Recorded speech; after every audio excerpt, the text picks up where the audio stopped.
Hey everyone and welcome to Storytime. My name is Jake and today we are going to be looking at the subreddit r/maliciouscompliance, where people conform to the letter but not the spirit of a request. If you're new around here, please do hit subscribe down below so that you never miss out on another video. But for now, let's sit back, relax, and enjoy some malicious compliance. Stop telling you when mail is missing? Okay. I worked as a mailwoman a few years ago for a short period of time, and my boss wasn't much of a boss. All she did was relay messages from her boss to me. On my starting day, she told me several times, "I want to know everything, so if something is wrong, call me immediately." After a few weeks, I started to learn the patterns in the mail. Church magazines this week, tax letters that week, etc. One day, I noticed that only half of the addresses I cover were going to receive their tax letters. It was literally streets A to H got them, and I to Z didn't. This was obviously incorrect. I called my boss to warn her something might have gone wrong at the sorting centre. Her reply, "It's impossible for something to be wrong there. You are probably just imagining things. Don't bother me with this unimportant stuff." A few days later, she called me. "Why didn't you tell me so many letters were missing? It's raining complaints." I told her that I called her. She denied it, and told me, "One more mistake like that and I'm fired." I hadn't made any mistakes up to that point. I knew she didn't read her email, that's why I called. But I decided that if she was so intent on blaming me, I should make sure I have evidence. So, the next time I noticed stuff was missing that I was supposed to deliver, I mailed her. No response for 4 days, and then I got a scathing email. "Don't email me for unimportant stuff like this. It can't be going wrong at the sorting centre. Stop contacting me over every little thing." So, I did. I stopped trying to warn her of incoming complaints, and the next week, I saw the perfect opportunity for revenge/malicious compliance. The Custodian magazines that were usually delivered to 90% of the addresses had only arrived for 10% of the addresses. Now, an important note, these Custodians aren't the nice kind. They're the holier-than-thou kind, and they needed their magazines on time or all hell breaks loose. I once delivered them an hour later than usual due to a heavy workload, and they called my boss's boss to complain. I knew they would be absolutely livid if they didn't get their magazines, but my boss told me not to contact her over missing mail. So, I didn't. Judging by her angry phone call that evening, her boss had already ripped her a new one, and she was planning on doing the same to me. I just told her, "I have an email from you telling me not to warn you about missing mail. So, what did you expect?" She tried to yell at me, but I was already done at that point, so I just yelled over her, "I quit because of your lousy work ethics, and I will hand in my stuff on Monday."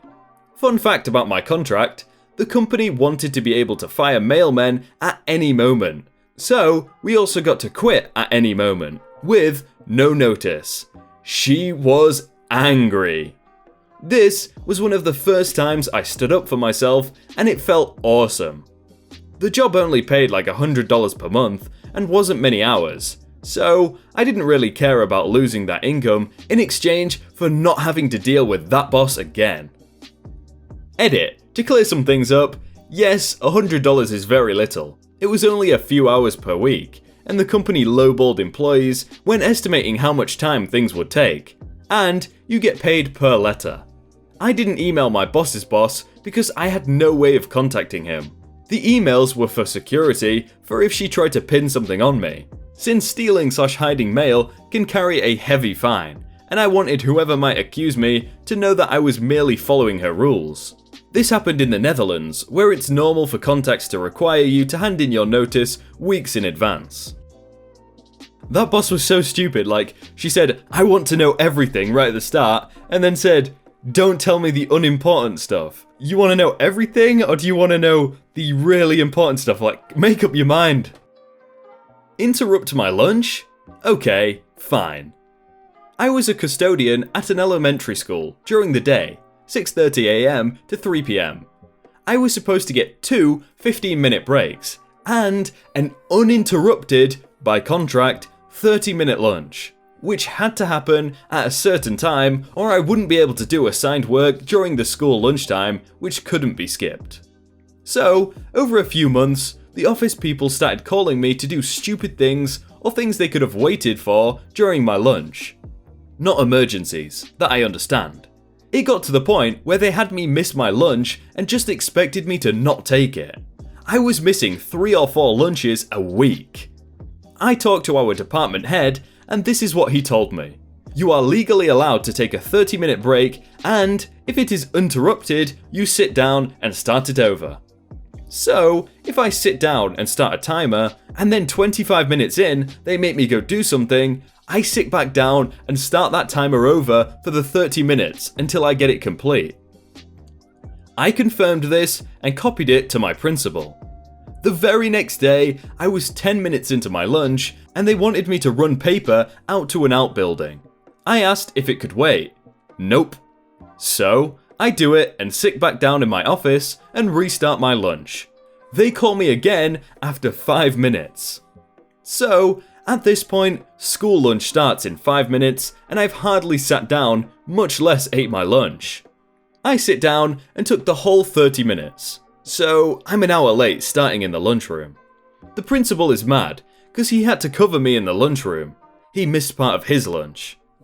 This happened for 3 days until the principal called me into his office and tried to write me up for insubordination.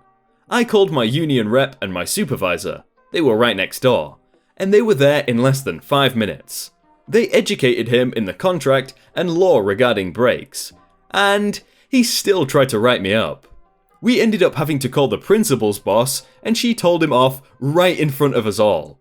He also got in trouble because he was having me supervise children during lunchtime instead of hiring an extra para or 2. I'm not trained nor comfortable doing that. They ended up moving the principal, and for some reason, I never got any non-emergency calls during my lunches again. I can't tell if that's a good thing or a bad thing, having that 30-minute uninterrupted thing, because in one sense, you get to sit down every 30 minutes until the 30 minutes is done, but in another sense, what happens if they just keep getting you up and up and up? That would just be annoying. Hot lunches must be eaten in the kitchen. I used to work with a right Susan, like a Karen, but worse, and I know some nice Karens. Plus, she had the hairdo, who was supposed to trade me for my new payroll job. First week or so went by okay, but after that, any question I was asked was met with a huff, as if to say, "Why don't you know this yet?" This was my first job in payroll, and there was a lot to learn. She used to eat really stinky crisps in the tiny office we shared, beef and mustard, strong salt and vinegar, ones that really made your eyes water. She always used to complain about my own smelly lunches, which were normal. Sandwich, fruit snack, and maybe a chocolate bar or something. She kept on at me to have my lunch in the communal kitchen, but because I didn't know anyone yet, and it was always really full, I felt more comfortable eating by myself while she was out of the office. One day, she told me outright that hot lunches must be consumed in the kitchen. I never ever brought hot lunches. Too much hassle fighting over the microwave to heat stuff. I could never be bothered. So, usually, just had my plain old, not smelly, sandwich.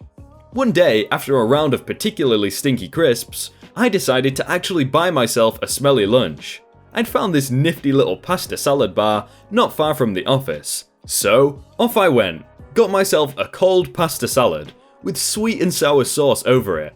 Proceeded to nom in the office.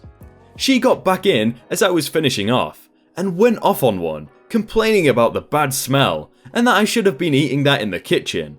I was fed up with her rubbish by this point, and told her that it was in fact a cold pasta salad, and therefore not enforced under the hot food in the kitchen rule, which I think she had made up herself, and I would continue to eat at my desk. Her face was a picture, didn't know what to say to that.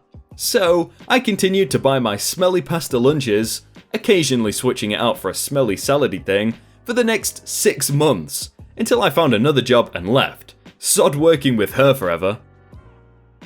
You know what would have been even better? If she left the container that smelled on her desk so that when she came back, it just like scented the room even more. Oh, that would have been evil. Hey everyone, I hope you all had a really good day and that you enjoyed that video. If you want to check out some other videos, then click on screen right now, or check out the playlist down below. If you enjoyed that video, then please do leave a like. And if you want to submit your own stories, then you can do so by joining the Discord in the top link in the description. But thank you so much for watching, and I will see you very soon.